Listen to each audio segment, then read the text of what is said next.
We're halfway through the week. Hello and welcome to Arirang News. I'm Lee Ju-yeol in Seoul. The 100-member delegation made up of musicians and K-pop singers will be heading to North Korea to perform on the last day of March as the two Koreas try to keep up the positive momentum from the Pyeongchang Winter Olympics. Now, this latest cultural exchange will definitely help set the stage for that historic summit between President Moon Jae-in and North Korean leader Kim Jong-un coming up late next month. And before we sit down with an expert to talk more about this, we first head over to the News Center, where our Devin Whiting has the latest headlines at this hour. Hello, Devin. Good afternoon, June. The presidential office of Cheongwon-dae has been disclosing the content, step by step, of its proposed revision to the South Korean constitution. In the second part of its detailed summary, the Blue House has explained its approach to the decentralization of power and what it calls economic democratization. Here's the president's senior secretary for civil affairs this morning. The provinces are the future of South Korea. Reinforcing decentralization is not a matter of Seoul versus local governments, nor is it a matter of efficiency versus fairness. The Blue House stressed the need for strong local governments and stipulated three main points: a boost to local government power based on innovation, more opportunities to participate for residents, and the swift implementation of clauses related to decentralization. The bill also includes clauses that promote what the administration calls economic democratization to tackle economic inequality and unfairness. The Blue House will reveal the third and final part of its proposal on Thursday. That'll be on the rights and privileges of constitutional institutions, including the form of government, before the bill is submitted to the National Assembly on March 26th. The government is pushing to hold a referendum on constitutional revision on the same day as local elections in mid-June. Earlier this month, President Moon reappointed Bank of Korea Governor Lee Ju-yeol for a second term, and today the National Assembly held a confirmation hearing on his reappointment. Our Kim Hye-sung has some of the main talking points. Parliamentary confirmation hearing on Wednesday for the reappointment of Bank of Korea Governor Lee Ju-yeol. The key issue has been the pace of the central bank's rate hikes, with the U.S. Federal Reserve expected to raise rates 3 or 4 times this year. In his hearing, Lee said he will maintain an accommodative monetary policy to support the country's economic recovery, given that demand-side inflationary pressure is expected to be fairly low. He emphasized the need for caution, saying that there's extra uncertainty in the global economy because of the rise of trade protectionism and major advanced countries normalizing their monetary policies, and that domestic economic conditions and the financial markets should be monitored closely. In his first term, which started 4 years ago, Lee lowered the benchmark rate 5 times to a record low of 1.25% and then raised it to 1.5% last November. He has since signaled that any further rate hikes will be gradual in view of the subdued inflationary pressures. Domestically, Lee pointed to the growing income gap, the aging population, as well as household debt of around $1.35 trillion as factors undermining Korea's economic growth potential. As for the Bank of Korea's independence from the government, the governor said he feels enormous responsibility and that he believes President Moon's decision to reappoint him was made to strengthen that independence and keep monetary policy consistent. If Lee is confirmed for a second 4-year term to begin next month, he will be the first BOK governor to serve 2 terms since the 1970s. Kim Hye-sung, Arirang News. Yet another big summit could be coming up in early May, this time between the leaders of South Korea, China, and Japan. Citing multiple diplomatic sources and reports out of China, Japan's Gov't news agency says a summit chaired by South Korean President Moon Jae-in, Chinese Premier Li Keqiang, and Japanese Prime Minister Shinzo Abe will be held around May 8th or 9th, shortly after the planned Inter-Korean summit, and the same month as the proposed U.S.-North Korea summit. South Korea's presidential office, however, could not confirm those exact dates, saying they're still in the process of fine-tuning the details. The 3 leaders are expected to talk about North Korea, economic issues, and environmental concerns. The meeting is set to take place in Tokyo and would mark the first of its kind since the 3 sides met in Seoul in late 2015. And it would also be the first time for a South Korean leader to visit Japan in 7 years. According to President Moon, the upcoming inter-Korean talks could also lead to a trilateral summit between the two Koreas and the United States. President Moon was speaking this morning while chairing the second meeting of the Inter-Korean Summit Preparation Committee. He was highlighting the importance of the scheduled summits and the need to use this opportunity to fundamentally resolve the issues of nuclear weapons and peace on the Korean Peninsula. This is the first time the president has mentioned the possibility of a three-way summit between South Korea, North Korea, and the U.S. A Seoul court will hold a hearing on Thursday over whether to issue an arrest warrant for former President Lee Myung-bak. But Lee, who's accused of corruption, said he will not be attending the hearing, saying that he explained himself fully during last week's interrogation. According to our Park Hee-jun, whether or not Lee attends won't have much influence on the session's outcome. Former President Lee Myung-bak says he will not attend his own hearing, where the Seoul Central District Court is set to decide on Thursday whether to issue an arrest warrant for the ex-president. Lee said through his staff Tuesday that he doesn't feel the need to attend since he has already explained himself during last week's marathon questioning session. Instead, Lee's lawyers will be present to reiterate his innocence. The defendant's absence is usually disadvantageous for the defendant, but in this case, the prosecutor's office says there's already a high possibility of an arrest warrant being issued, even if Lee had decided to attend the hearing. And experts agree with that assessment. Considering the amount of evidence, whether he attends or not won't affect the court's decision. Under normal circumstances, a hearing is carried out by the judge questioning the defendant. But with Lee's absence, the court is likely to proceed without further hearings, instead going over the interrogation records and other evidence from the investigation.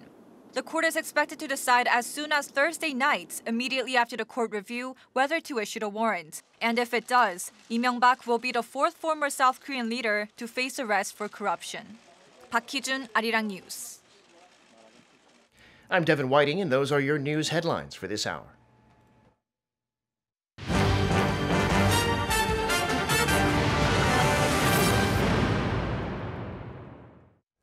It's official. For the first time in well over a decade, K-pop stars will be holding shows in the North Korean capital next month, with the first performance date slated for April 1st. The star-studded lineup includes veteran singer Jo Young-pil and the K-pop girl group Red Velvet. Our Kwon Jang-ho has more. After meeting with representatives from North Korea, singer and composer Yoon Sang confirmed that the two sides agreed on the South Korean pop concerts that will be held in Pyongyang. The South will send an art troupe to the North made up of 160 members. The artists will stay in Pyongyang from March 31st to April 3rd and put on two concerts at the East Pyongyang Grand Theater and the Pyongyang Arena. Also announced was the list of artists who have accepted the invitation to perform and who have been approved by North Korea. They include pop legends such as Jo Young-pil and Lee Sunhee, as well as current K-pop artists such as the female idol group Red Velvet. The first concert will feature South Korean artists, while the second will have collaborations with North Korean performers. The two sides also agreed on an advance team coming from the South to inspect the venues. They will leave on Thursday for a 3-day trip to check the facilities, accommodation and travel route. For any further preparatory arrangements, the two sides agreed to continue discussions via the Panmunjom communications channel. Despite being the first non-government official to head such talks with North Korea, Yoon said they went smoothly. However, he added that with only 11 days till they leave for Pyongyang, they have much to prepare, including a final song list.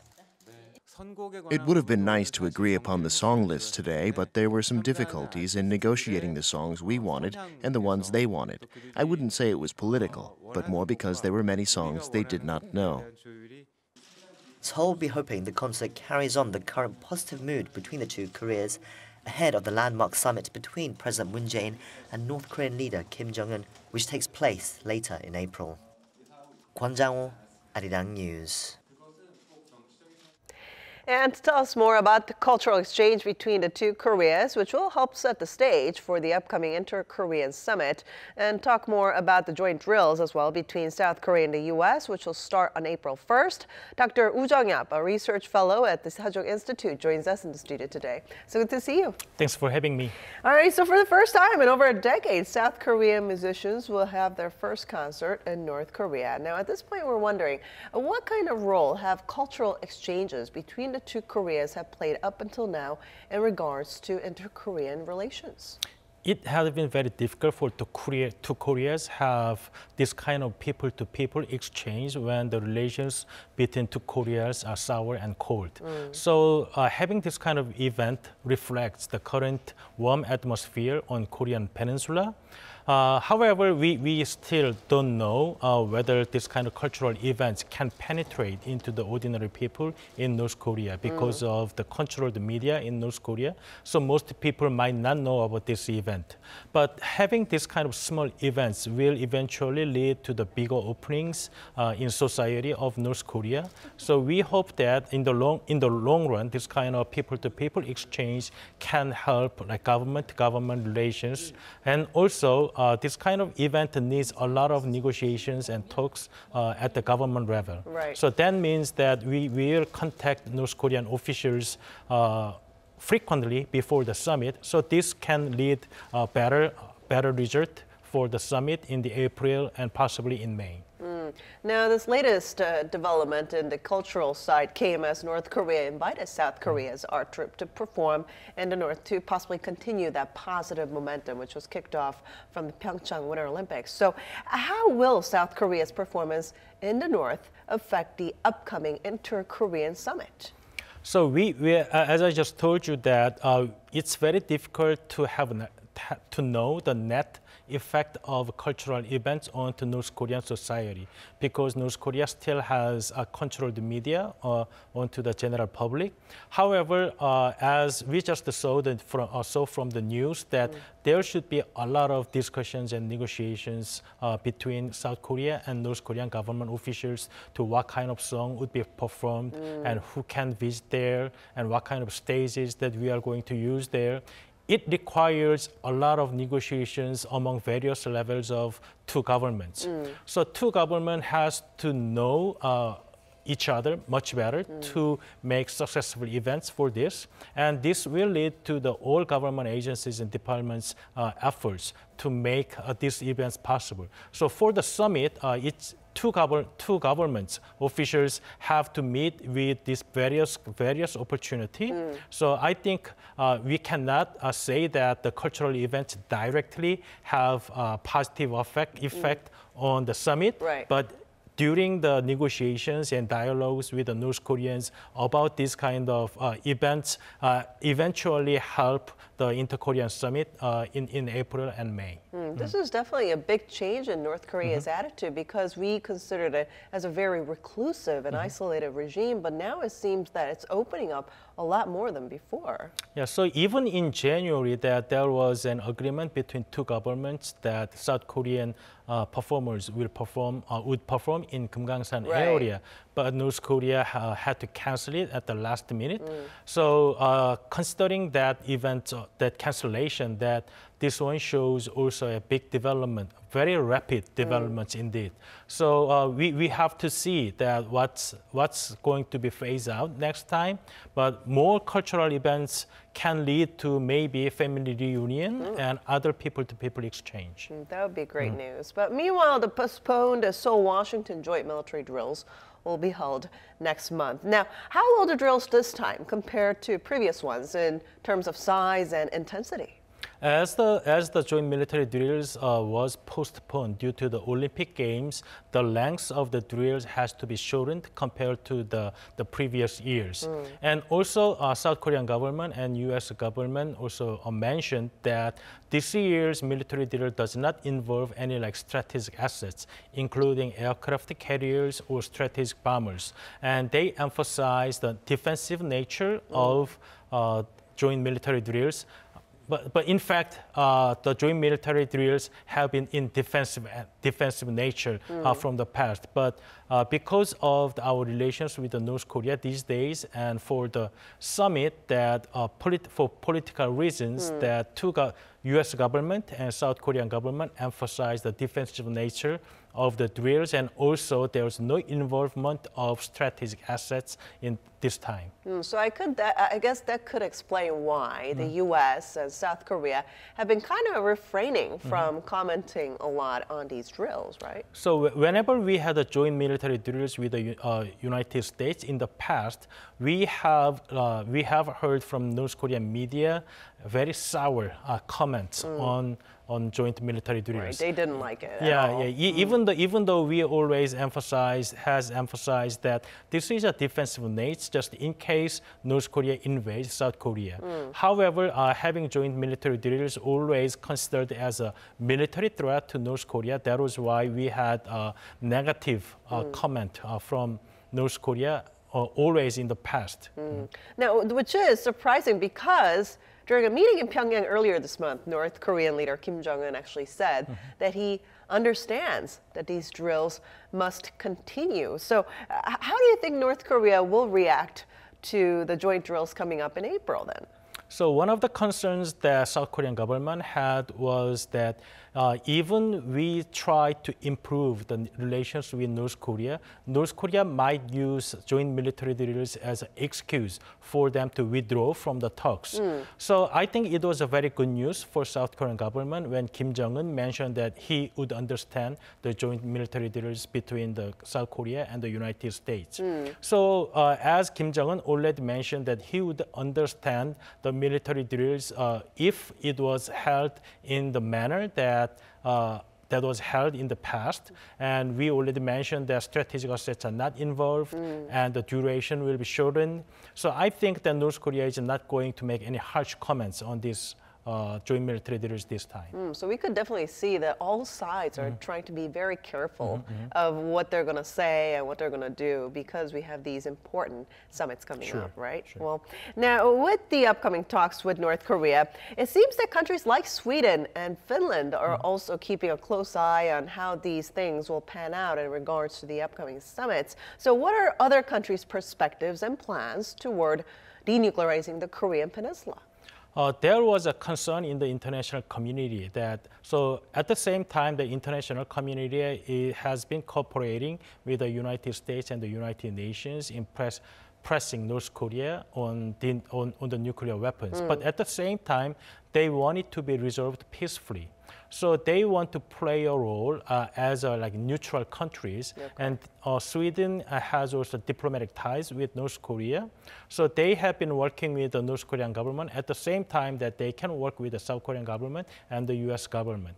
So while there was, even though there was a New York channel, so-called New York channel between North Korea and the United States, Swedish embassy in Pyongyang has been playing an important role mediating between North Korea and the United States. So those countries can be considered neutral by the North Korea, even though they are so-called like Western bloc. Right. So they can play a mediated role if there's any progress made between North Korea and the United States. So they're also kind of playing the mediator role. Now, what's interesting though is that Pyongyang hasn't really officially responded to Trump's acceptance of its invitation for the talks, but we know that there have been a lot of sideline negotiations going on with a lot of other countries involved ahead of the potential Trump-Kim summit. Tell us more about those. So very recently, North Korean foreign minister visited Sweden to have a talk,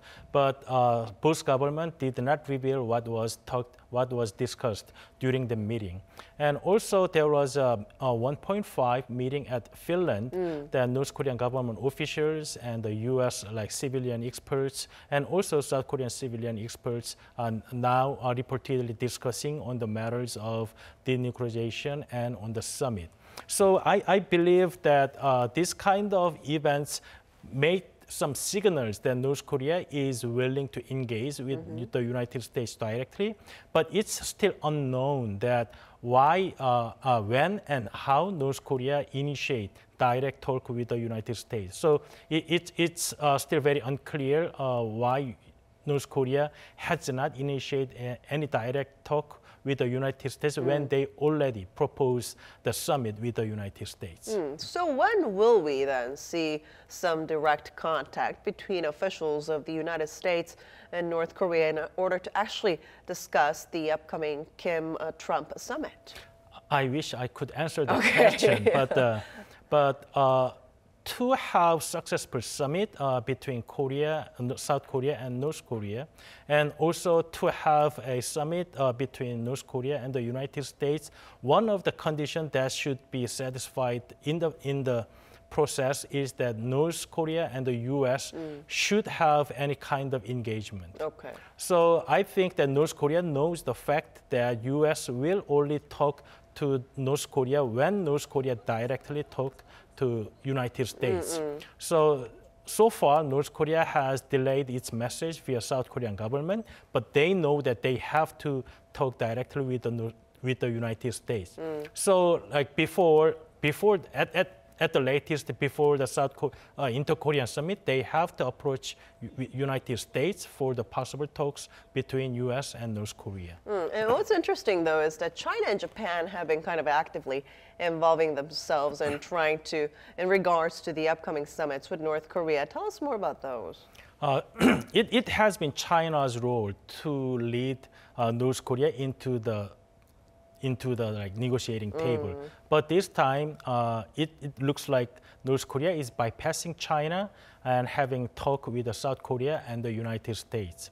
So for strategic reason that China does not want to be excluded out from the negotiating process, because North Korea is still strategically important for China in the region. And for Japan, Japan worries about that what kind of deal that President Trump and Kim Jong-un would make.